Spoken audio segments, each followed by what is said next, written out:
सलाम, नमस्ते, सत श्री अकाल। मैं हूं रजा और आप देख रहे हैं रजाग्राफी की अंतर्राष्ट्रीय प्राइम टाइम रिपोर्ट। एक ऐसा वीडियो जिस एक ही वीडियो के अंदर दुनिया की तमाम बड़ी खबर आसान और सिंपल भाषा में मैं आपको बताता हूं। पाकिस्तान हमेशा से भारत को टक्कर देने के लिए कुछ न कुछ नया करता रहता है। इस बार पाकिस्तान ने अपनी वायुसेना को महाशक्तिशाली बनाने के लिए एक बड़ा कदम उठाया है, जिसकी वजह से भारत बहुत ज़्यादा टेंशन में आ गया है। और हमारे लिए ये टेंशन की बात है, क्योंकि दोस्तों चाइना भारत से ऑफकोर्स आगे है, हम लोगों से आगे है, एडवांस है। भले ही उसके माल नकली निकलते हैं, लेकिन फिर भी वो हमारे लिए खतरा तो है ही। उधर आपको बता दूं कि वही चाइना पाकिस्तान को मजबूत करने के लिए तमाम रास्ते अपनाता है।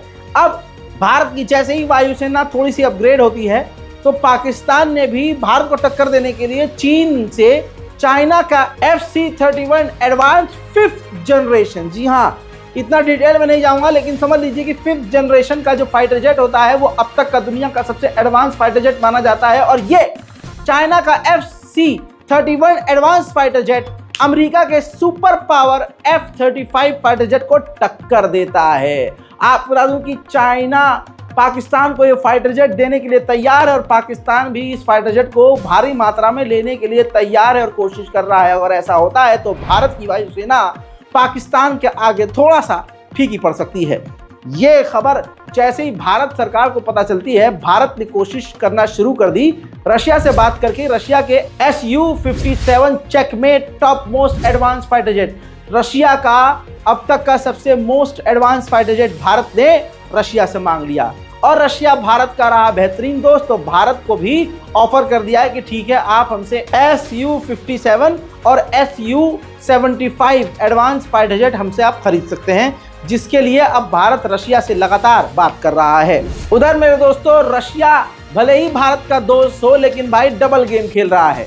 इधर भारत को वो हथियार दे रहा है, तो रशिया पाकिस्तान को भी खतरनाक ड्रोन दे रहा है। उसने यानी रशिया ने पाकिस्तान को सुपर कैंप ड्रोन दे दिया है। ये दुश्मन पर नजर रखने के लिए एडवांस ड्रोन माना जाता है।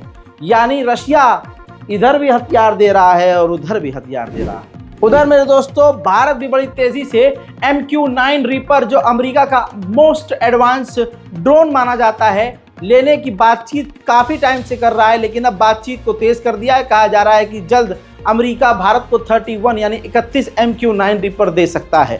हालांकि इसी MQ-9 रीपर को मुट्ठी भर के लड़ाकू जो वो हैं हुथीज, कई बार इसको मारकर गिरा चुके हैं।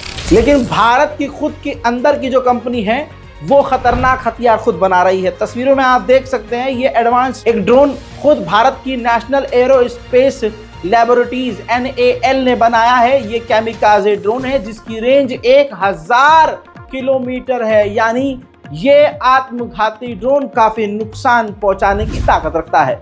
वहीं भारत की आर्मी ने 6500 करोड़ रुपया खर्च किया है तोप खरीदने के लिए। जी हाँ, बहुत जल्द भारी मात्रा में भारत को तोप भी मिल सकती है, जो चाइना और पाकिस्तान के खिलाफ भारत को चाहिए। उधर भारत के परमाणु बम का सीक्रेट लीक हो गया है। आपको बता दूं कि एक ड्रिल करने की तैयारी भारत कर रहा था।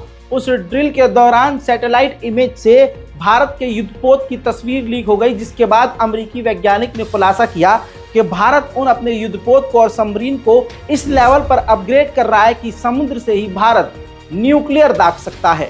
ये खबर सुनने के बाद पड़ोसी देश को पेशाब लग रहा है। हजरात, जब प्रधानमंत्री माननीय नरेंद्र मोदी जी रशिया गए थे, तो अमेरिका बुरी तरह से भड़क गया था। अब अमेरिका को शांत करने के लिए, ठंडा करने के लिए भारत के रक्षा मंत्री माननीय राजनाथ सिंह अमेरिका के दौरे पर जाने वाले हैं। उधर अमेरिका ने चीन के खिलाफ एयर टू एयर खतरनाक मिसाइल चीन के खिलाफ साउथ चाइना सी में तैनात कर दी है। उधर साउथ चाइना सी के अंदर अमेरिकी जगह पर चाइना ने कब्जा कर लिया है। ईरान के खौफ की वजह से अमेरिका ने अपनी 1/3 नौसेना पर्शियन इलाके और मिडिल ईस्ट के इलाके में भेज दी। तो जो युद्धपोत और एयरक्राफ्ट कैरियर साउथ चाइना सी में अमेरिका के तैनात थे, वो भी वहां से ईरान के करीब चले गए। जगह खाली देखकर तुरंत उन तमाम जगहों पर चाइना ने अपने युद्धपोत और एयरक्राफ्ट कैरियर तैनात कर दिए हैं।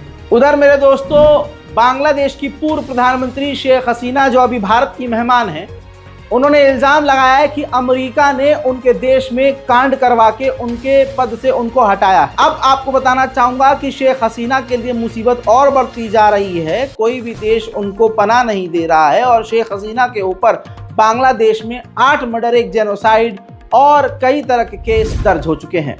उधर मेरे दोस्तों, तालिबान ने चीन के साथ बिजनेस शुरू कर दिया है। तालिबान ने चाबहार पोर्ट का पहली बार इस्तेमाल करके पहला शिपमेंट चाइना को भेज दिया है। चाइना और तालिबान का ट्रेड शुरू हो चुका है। मेरे दोस्तों, तहरीके तालिबान पाकिस्तान के अंदर आतंक मचा रहा है और पाकिस्तान और टीटीपी के बीच बवाल चल रहा है। ऐसे में तालिबान राजी हो गया है कि दोनों के बीच हम मीडिएशन करने को तैयार हैं। मेरे दोस्तों, म्यांमार यानी बर्मा के अंदर एक बार फिर से मुसलमानों का नरसंहार शुरू हो गया है। वहां की सरकार और सेना ने रोहिंग्या मुसलमान इलाकों पर बमबारी करनी शुरू कर दी है और ये बमबारी इजराइल के अंदाज में रोज हो रही है। अब तक 200 से ज्यादा रोहिंग्या मुसलमानों को मार दिया गया है। स्नाइपर का भी इस्तेमाल किया जा रहा है, तोप के गोले का भी इस्तेमाल किया जा रहा है, भागते हुए लोगों को मारा जा रहा है। ये तस्वीर आप देख सकते हैं, मैं ब्लर करके दिखा रहा हूँ। हालत इतनी खराब है कि रोहिंग्या के मुसलमानों की लाशें चारों तरफ पड़ी हुई हैं, लेकिन इंटरनेशनल मीडिया इसको कवर नहीं कर रहा है। हालात इतने खराब हैं कि 7,30,000 से ज्यादा रोहिंग्या मुसलमान इधर उधर भाग रहे हैं। उसी म्यांमार के बॉर्डर की तरफ से चीन की तरफ हमले किए जा रहे हैं। तो मामले को निपटाने के लिए बॉर्डर पर म्यांमार से बात करने के लिए चाइना के विदेश मंत्री खुद पहुंचे हैं। एलन मस्क पूरी तरह से पॉलिटिक्स में उतर आया है। एलन मस्क, जी हाँ, जिसने ट्विटर खरीदा और बड़ी बड़ी बनाई कंपनियों को खरीद लेता है और फिर उस पर मास्टर बनकर राज करता है। आपको बता दूं कि खुद इजराइल का समर्थक अपना कानून बनाकर अपनी मनमानी कर रहा है। ब्राजील की सरकार ने एलन मस्क से कहा कि आपको हमारे देश के कानून को मानना पड़ेगा। इस पर आप स्क्रीन पर देखिए, ये ट्वीट एलन मस्क ने कर दिया। ब्राजील के चीफ ऑफ जस्टिस को उसने वोल्डेमॉर्ट यानी एक खतरनाक फिल्मी गुंडे से कंपेयर कर दिया, जिसके बाद तनाव बढ़ गया है। उसके बाद अचानक से ट्वीट खुद किया है, खुद जानकारी दी है और खुद एलन मस्क ने ब्राज़ील में जो ट्विटर पर यानी एक्स पर काम करने वाले अधिकारी और दफ्तर है उनको कह दिया है कि खाली कर दो, बंद कर दो, क्योंकि ये सरकार यानी ब्राज़ील की सरकार अब आपको गिरफ्तार कर सकती है। उड़ता हुआ तीर ले रहा है, हजारों लोगों की नौकरी खा रहा है और खुद तो मजे कर रहा है। ये है एलन मस्क। उधर साउथ कोरिया ने अमेरिका से परमिशन मांगी है कि आप हमें परमिशन दीजिए ताकि हम नॉर्थ कोरिया के खिलाफ परमाणु बम बना सकें। मेरे दोस्तों, उधर सऊदी अरब और चाइना के बीच देखिए डील हो चुकी है। मोहम्मद बिन सलमान ने खुद इस डील पर साइन किया है। डील ये है, सऊदी के स्टूडेंट्स को 175 चाइनीज प्रोफेसर सऊदी के स्टूडेंट्स को चाइनीज भाषा सिखाएंगे। इस डील से अमेरिका नाराज हो सकता है, लेकिन फिलहाल अमेरिका खामोश है। उधर मेरे दोस्तों, यूक्रेन को बड़ी जीत मिल गई है। रूस के कुर्स्क के इलाके पर एक बार फिर से यूक्रेन ने ही कब्जा कर लिया है। 82 रूस के गांव पर कब्जा कर लिया। अरे मोरी मैया, ये क्या हो गया पुतिनवा यार। रमजान कादिरों को बुलाओ भाई, अब तो बुलाना पड़ेगा। 82 रूस के गांव पर यूक्रेन का कब्जा। रूस के कुर्स्क का जो गवर्नर था वो इंटरनेशनल मीडिया के सामने खुद बता रहा था कि 82 गांव पर कब्जा कर लिया है और ये हो गया है, वो हो गया है, यूक्रेन ने ये कर दिया है। बस व्लादिमीर पुतिन बगल में बैठे थे, उन्होंने उसको रोक दिया। सब नहीं बताना, समझे, बताना नहीं सब। देखिए, в настоящее время ситуация в регионе сложная. На сегодняшний день под контролем противника находится 28 населенных пунктов. Глубина проникновения на территорию Курской области составляет 12 километров. Ширина по фронту 40 километров. Послушайте, Алексей Борисович, это военное ведомство вам доложит, какая там ширина и глубина. Вы расскажите нам про социально-экономическую ситуацию и о помощи людям доложите. हालात इतने खराब हो गए रशिया के कि रशिया अब यूक्रेन के इलाकों से अपने सैनिकों को निकाल कर अपने ही इलाके के कुर्स्क के इलाकों में सैनिकों को भेज रहा है, क्योंकि 82 गांव पर यूक्रेन ने कब्जा कर लिया। मजाक है क्या? रशिया के कुर्स्क के इलाके में घुसने के लिए रूस के खिलाफ यूक्रेन ने फ्रांसीसी आर्म व्हीकल का इस्तेमाल किया है। देखिए, передаю привет и говорю доброй ночи, мы на связи, Арсен с пацанами под завалами после обстрела лазим. Выходя на разведку, проговорю слова, которые сказал батя. Характер проявляется только тогда, когда сильно на исходе. Кстати, формулировка, надеюсь, ясна всем пацанам с района. Передаю привет всем нашим окопам, я недавно был дома. Охуенно, прикольно порадовать маму внезапным приездом в Москву. Не хочу знать, это не उधर यूक्रेन ने ही रूस के कुर्स्क के इलाके में रशिया का Ka-52 अटैक हेलीकॉप्टर मार गिराया। रशिया के हालात बड़े बुरे हैं भाई, वक्त बुरा चल रहा है भाई, बकरा बकरा कुर्बान करो तुम। यूक्रेन ने जैसे बड़ी जीत हासिल की है और रूस के कई इलाकों पर, कई गांवों पर यूक्रेन का झंडा लहरा दिया है। देखिए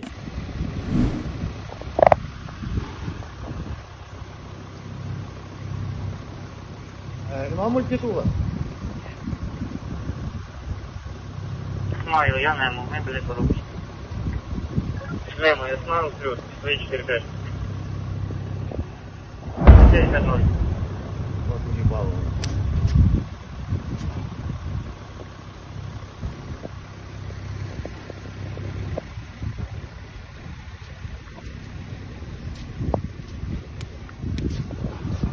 हजरात, यूक्रेन भले ही बहुत छोटा सा देश है, लेकिन पूरी दुनिया की ताकत उसके साथ है, जिसका फायदा उसको इतना बड़ा मिला कि अब यूक्रेन कह रहा है कि देखो तुम हमारे इलाके से निकल जाओ, हम आपके इलाकों से निकल जाएंगे। उधर इतना ही नहीं, यूक्रेन ने रूसी सैनिकों को भारी मात्रा में गिरफ्तार भी कर लिया है। देखिए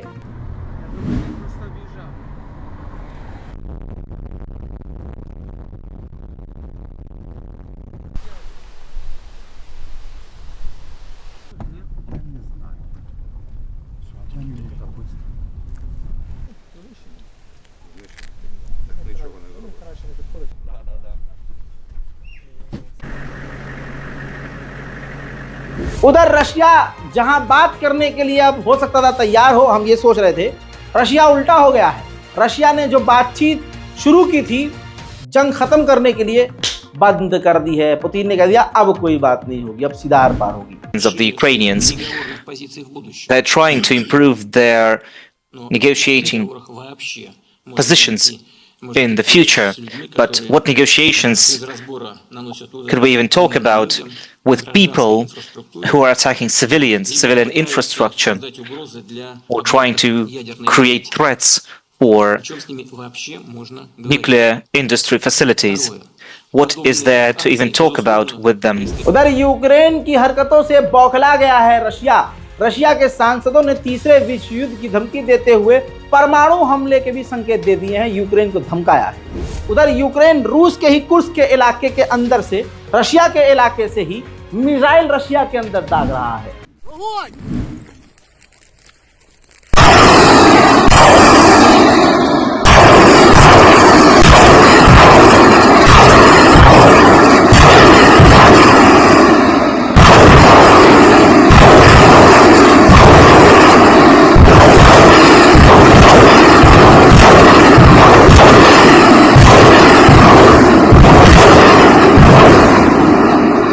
रशिया के साथ इस 2.5 साल की जंग में सबसे बुरा हो रहा है। यूक्रेन ने 82 गांवों पर कब्जा कर लिया और उसी रूस के इलाके में घुसकर, जैसे मैंने दिखाया, कि हमला कर रहा है। अब रूस के रॉस्कोव के इलाके में जो ऑयल रिफाइनरी थी, फैक्ट्री थी, उस पर यूक्रेन ने बड़ा हमला करके तबाह कर दिया है। देखिए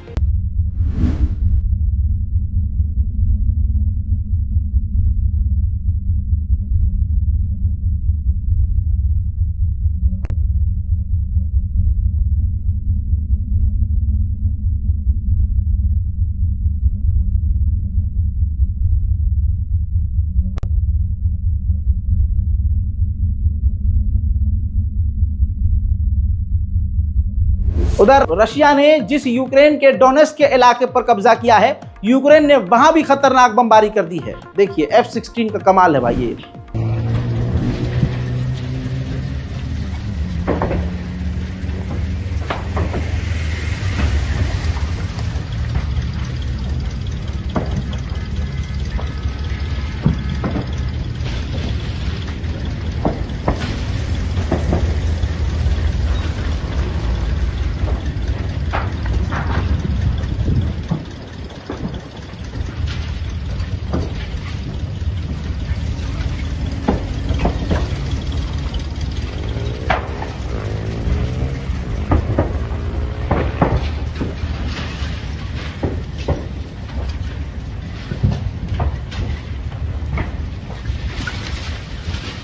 Пусть эвакуируют хоть как-то машины, а.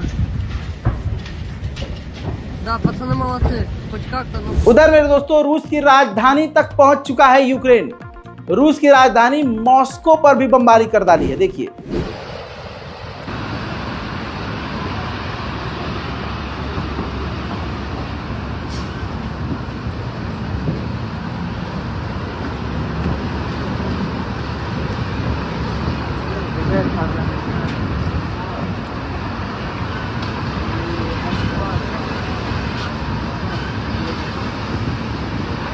पूरी दुनिया में बर्तानिया का इतिहास देख लीजिए, सबसे ज्यादा हरामीपन इसी के हैं। किसी भी देश पर, मतलब आधी दुनिया पर एक वक्त ये था कि बर्तानिया का कब्जा था। आज ये जो है खिसियानी बिल्ली की तरह सबके साथ गलत करता है। बर्तानिया ने ऑफिशियली मना किया है और कह रहा है कि हमने अपने हथियारों का इस्तेमाल करने की परमिशन यूक्रेन को नहीं दी है कि आप रूस के अंदर हमला करने के लिए हमारे किसी हथियार का इस्तेमाल करें। लेकिन अंदर ही अंदर अनऑफिशियली यूक्रेन से कह रहा है और प्रेशर बना रहा है कि आप हमारे हथियार का इस्तेमाल करो, रशिया के अंदर हमला करो। यह है बर्तानिया। उधर मेरे दोस्तों, जर्मनी इतनी मदद यूक्रेन की कर चुका है कि खुद की हालत खस्ता हो चुकी है, पैसे और हथियार खत्म हो रहे हैं। अब उसने यूक्रेन के लिए मदद रोक दी है। एलन मस्क के साइबर ट्रक का सही इस्तेमाल तो रमजान कादिरोव चर्चा कर रहे हैं। ये देखिए, रमजान कादिरोव ने दिखाया है कि एलन मस्क के साइबर ट्रक के ऊपर मशीन गन लगाई हुई है और उसको आम व्हीकल बना रखा है, हथियारों वाली गाड़ी बना रखी है और उसको रमजान कादिरोव खुद ड्राइव करते हुए नजर आ रहे हैं। मेरे दोस्तों, रशियन सेना इस वक्त ईरान के अंदर है और ईरान के वैज्ञानिक और सैनिक अपनी मिसाइलों को चलाने की ट्रेनिंग रूसी लोगों को दे रहे हैं, क्योंकि ईरान ने सबसे ज़्यादा मिसाइल रशिया को दी है। इस पर अमेरिका भड़क गया है और ईरान को धमकी दी है कि ये आप जो कर रहे हैं ये गलत है और इसका खामियाजा आपको भुगतना पड़ेगा। याद होगा आपको, अभी 2 साल पहले जंग की शुरुआत में रशिया से यूरोप के लिए गैस पाइपलाइन समुद्र के नीचे से जा रही थी, उसमें धमाका हुआ था ना, याद होगा आपको। चलिए मैं बताता हूँ। उसमें यूक्रेन ने कहा था हमारा हाथ नहीं है, ठीक, और यूक्रेन ने कहा था कि रशिया ने खुद किया है। पूरे 2 साल की इन्वेस्टिगेशन के बाद खुलासा हुआ है कि यूक्रेन का ही हाथ था। जर्मनी भड़क गया और जर्मनी ने, क्योंकि इस गैस पाइपलाइन से जर्मनी को भी जो गैस मिलती थी, तो जर्मनी ने क्या किया है, एक यूक्रेनी व्यक्ति को गिरफ्तार किया है और शायद इसी वजह से यूक्रेन से जर्मनी चिढ़ भी गया है और हथियार देना बंद कर दिया है। भाई मैं सही बता रहा हूँ, अल्लाह की कसम, ये रूस का हालात बड़े बिगड़ चुके हैं। इसे जुम्मरात को सिन्नी बटवानी चाहिए यार, बकरे करवाओ, पुतिन से कहो भाई इसका परमाणु बॉम्बर अपने आप क्रैश हो गया, उड़ते उड़ते डिसबैलेंस हुआ, क्रैश हो गया। और ये रही वीडियो। Нихуя взрыв был. О, сука, я оглушил. Я оглушил. Раз волна нахуй, сюда. Нихуя. Я испугалась. Никто бы рядом был там. А там же тачка, блядь, подключала. Но Ебать, нифига взрыв. какие там если пожарные, да, там что такое.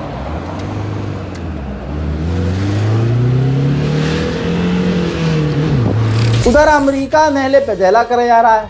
अमेरिका सोच रहा है कि अब यूक्रेन को और लॉन्ग रेंज की मिसाइलें दे दी जाए। रशिया पूरी तरह से पागल हो चुका है। एक रशियन अमेरिकन ने यूक्रेन की किसी संस्था को $50 डोनेट किए थे। $50 सिर्फ इस बिना पर उस रूसी महिला को रूस की गवर्नमेंट ने 12 साल की जेल कर दी। उधर 600 पैट्रियट डिफेंस सिस्टम जर्मनी के लिए अमेरिका ने अप्रूव कर दिया है। यूक्रेन की इंटेलिजेंस को मिसलीड यानी भूतिया बनाने के लिए रशिया ने समुद्र की जो पनडुब्बी होती है, उस पनडुब्बी का समझिए डमी तैनात किया है, ताकि वो डरे भी दुश्मन और हमला करे तो हमारी डमी बर्बाद हो और हमारी असली सबमरीन कहीं और। उधर रशिया ने कहा है कि हमने यूक्रेन के डोनेट्स्क के इलाके पर, नए इलाके पर कब्जा किया है। अंतर्राष्ट्रीय प्राइम टाइम रिपोर्ट में इतना ही। दुनिया भर की तमाम बड़ी खबरों पर आपकी क्या राय है, कमेंट जरूर लिखिएगा। रिपोर्ट को शेयर कीजिए, चैनल को सब्सक्राइब कीजिए, वीडियो को लाइक कीजिए। जय हिंद।